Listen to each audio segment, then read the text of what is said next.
ये पहले वीडियो का दूसरा भाग है। यहाँ हम उनके जीवन के सबसे महत्वपूर्ण हिस्सों पर चर्चा करेंगे। चैप्टर 6 द पीपल्स प्रेसिडेंट 2002 से 2007। एक नया अध्याय राष्ट्रपति भवन की ओर।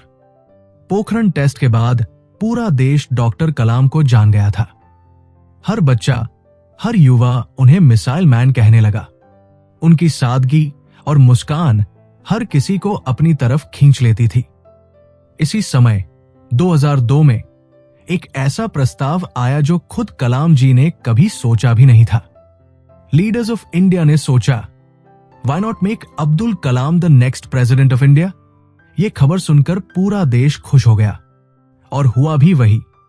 25 जुलाई 2002 को डॉक्टर एपीजे अब्दुल कलाम बने भारत के 11वें राष्ट्रपति। एक अलग प्रेसिडेंट। लेकिन कलाम जी बाकी राष्ट्रपतियों जैसे नहीं थे। वो कभी भी खुद को वीआईपी नहीं मानते थे। वो कहते थे, मैं पहले टीचर हूं, बाद में प्रेसिडेंट। जहां बाकी राष्ट्रपति पॉलिटिक्स में बिजी रहते थे, वही कलाम जी अपना ज्यादातर समय बच्चों और युवाओं से मिलने में लगाते थे। बच्चों के प्रेसिडेंट। राष्ट्रपति भवन के बड़े दरवाजे हर हफ्ते खुलते थे। कलाम जी बच्चों को इनवाइट करते थे, उनसे बातें करते थे, उनकी समस्याएं सुनते थे। एक दिन एक छोटा बच्चा उनसे बोला, सर, मैं साइंटिस्ट बनना चाहता हूं, पर मेरे पास रिसोर्सेज नहीं है। कलाम जी ने उसे इंस्पायर करते हुए कहा, don't worry about resources, worry about your dream. अगर सपना बड़ा है तो रास्ता खुद बन जाएगा। Simple life in big palace. Imagine करो, इतना बड़ा Rashtrapati Bhavan, luxury, comfort, servants. लेकिन कलाम जी वही सिंपल इंसान बने रहे। उनका खाना सिंपल होता, दाल, राइस, सांभर। उनका बेडरूम भी बिल्कुल साधारण था। वो खुद अपना बेड भी ठीक कर लेते थे। लोग हैरान होते थे, इतने बड़े साइंटिस्ट और प्रेसिडेंट होकर भी इतना सिंपल लाइफ। लेकिन कलाम जी कहते थे, greatness never comes from comfort, it comes from simplicity and hard work. Vision for India 2020 dream. Kalam ji सिर्फ सेरेमोनियल प्रेसिडेंट नहीं थे, उनके पास एक विजन था। वो चाहते थे कि इंडिया 2020 तक डेवलप्ड नेशन बने। उन्होंने अपनी किताब में लिखा, India can become a super power if our youth believe in themselves. Rashtrapati Bhavan में बैठकर भी वो स्पीचेस और लेक्चर्स देते रहे, स्कूल्स और कॉलेजेस जाते रहे। उनकी एक लाइन लाखों बच्चों की फेवरेट बन गई, dream, dream, dream. Dreams transform into thoughts and thoughts result in action. People's president क्यों कहे गए? क्योंकि वो जनता के प्रेसिडेंट थे। किसी भी बड़े नेता की बजाय वो आम आदमी से मिलने जाते, विलेजेस, स्मॉल टाउन्स में जाकर बच्चों को मोटिवेट करते, स्टूडेंट्स को पर्सनली लेटर्स लिखते। एक बार तो उन्होंने छोटे बच्चों से कहा, अगर तुम्हारे पास कोई प्रॉब्लम है, मुझे लेटर लिखो, मैं जवाब दूंगा।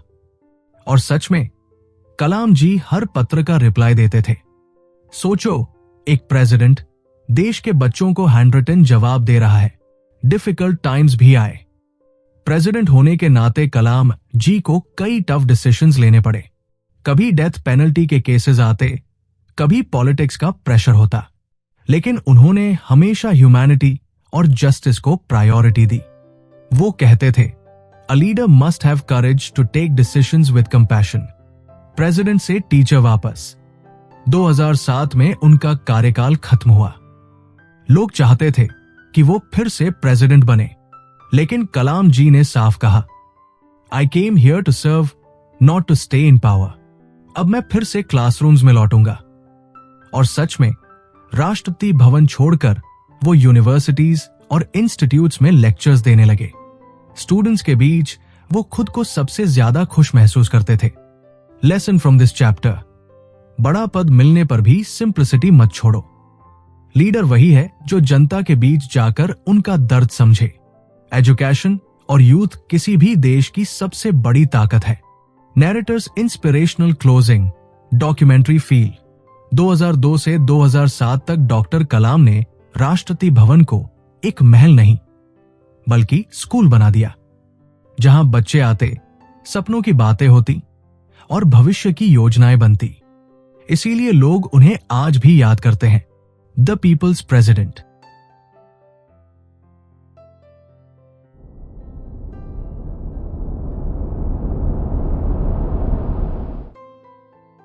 Final chapter, author, teacher final journey 2007 से 2015।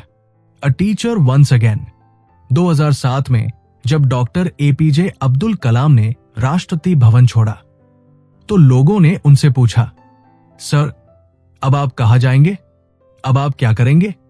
कलाम जी मुस्कुराए और बोले, I am returning to my first love, teaching.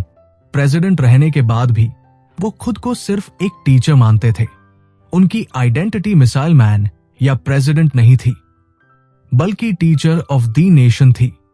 Kalam the author books of dreams. President बनने से पहले ही कलाम जी ने लिखना शुरू कर दिया था, लेकिन बाद में उन्होंने कई इंस्पायरिंग बुक्स लिखी। विंग्स ऑफ फायर उनकी ऑटोबायोग्राफी, जहां उन्होंने लिखा कि कैसे एक छोटे से गांव का लड़का साइंटिस्ट और फिर प्रेसिडेंट बना। इग्नाइटेड माइंड्स ये किताब डेडिकेटेड थी इंडिया के यूथ को। इसमें कलाम जी ने लिखा, India's real power lies in the youths dreams. India 2020 उनका फ्यूचरिस्टिक विजन, जहां उन्होंने बताया कि कैसे 2020 तक इंडिया एक डेवलप्ड नेशन बन सकता है। टर्निंग पॉइंट्स, इसमें उन्होंने अपने प्रेसिडेंशियल ईयर्स और लर्निंग्स को शेयर किया। हर किताब सिंपल लैंग्वेज में लिखी गई थी ताकि स्टूडेंट्स और आम लोग भी उसे आसानी से समझ सकें। उनकी बुक्स आज भी लाइब्रेरीज और स्कूल्स में बच्चों को इंस्पायर करती है। राष्ट्रपति भवन से बाहर आने के बाद कलाम जी लगातार ट्रैवल करने लगे। कभी आईआईटी बॉम्बे, कभी आईआईएम अहमदाबाद, कभी छोटे छोटे स्कूल्स। वो स्टेज पर आते ही बच्चों से कहते, what is your dream, tell me your dream. बच्चे खड़े होकर जवाब देते, sir I want to be a doctor, sir I want to be an engineer, sir I want to be a scientist.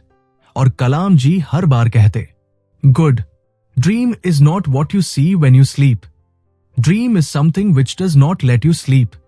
उनका हर लेक्चर बच्चों के लिए एक जादुई अनुभव होता था। लोग कहते थे, कलाम सर स्टेज पर आते हैं तो हॉल बिजली की तरह चमक उठता है। कलाम जी सिर्फ इंडिया में ही नहीं बल्कि दुनिया भर में फेमस हो गए थे। यूनिवर्सिटीज अब्रॉड भी उन्हें बुलाती थी।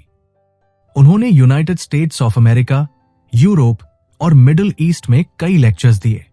वर्ल्ड लीडर्स भी उन्हें रिस्पेक्ट करते थे क्योंकि कलाम जी की बातों में सिंप्लिसिटी और सिंसेरिटी थी। वो कभी बड़े बड़े पॉलिटिकल प्रोमिसेस नहीं करते थे, बल्कि कहते थे, science plus spirituality true development. The youth icon. Kalam ji ने कभी मैरिज नहीं की। उनका पूरा जीवन डेडिकेटेड था इंडिया और उसके बच्चों के लिए। वो कहते थे, my family is 1.3 billion Indians. Students उन्हें चाचा कलाम भी बुलाने लगे, ठीक वैसे ही जैसे चाचा नेहरू कहलाते थे। कलाम जी ने एक बार कहा था, if you want to shine like a sun, first burn like a sun. ये लाइन लाखों यंग माइंड्स की फेवरेट बन गई। The final journey. 27 जुलाई 2015 का दिन। डॉक्टर कलाम शिलांग, मेघालय गए थे, जहां उन्हें Indian institute of management Shillong, IIM Shillong में लेक्चर देना था। वो स्टेज पर आए, स्टूडेंट्स तालियां बजा रहे थे। उन्होंने अपने स्पीच की शुरुआत की, how can we live a creative life, how can we make India a developed nation. लेकिन अचानक वो गिर पड़े। डॉक्टर्स ने कोशिश की, लेकिन वो दुनिया को अलविदा कह चुके थे। पूरा देश शॉक में था। सिर्फ इंडिया ही नहीं, पूरी दुनिया ने एक सच्चा हीरो खो दिया था। A nation mourns. उनका बॉडी दिल्ली लाया गया। हजारों लोग सड़क पर उतर आए। बच्चे, बुजुर्ग, साइंटिस्ट, सोल्जर, हर कोई आंसुओं में था। रामेश्वरम उनके होम टाउन में, जहां से उनकी जर्नी शुरू हुई थी, वहीं उन्हें पूरे स्टेट ऑनर के साथ दफनाया गया। उस दिन इंडिया ने सिर्फ एक फॉर्मर प्रेसिडेंट को नहीं बल्कि एक ड्रीमर, टीचर और गाइड को खो दिया। लेगेसी ऑफ कलाम। लेकिन कलाम जी आज भी जिंदा है, उनकी बुक्स में, उनकी स्पीचेस में, उनके कोट्स में और सबसे ज्यादा बच्चों के सपनों में। उनका सबसे फेमस मैसेज था, dream dream dream. Dreams transform into thoughts and thoughts result into action. आज लाखों बच्चे कलाम जी से इंस्पायर होकर साइंटिस्ट, डॉक्टर, इंजीनियर, टीचर और एंटरप्रेन्योर बन रहे हैं। डॉक्टर एपीजे अब्दुल कलाम का जीवन हमें यह सिखाता है कि गरीबी कोई रोक नहीं, हालात कोई एक्सक्यूज नहीं और फेलियर कोई अंत नहीं।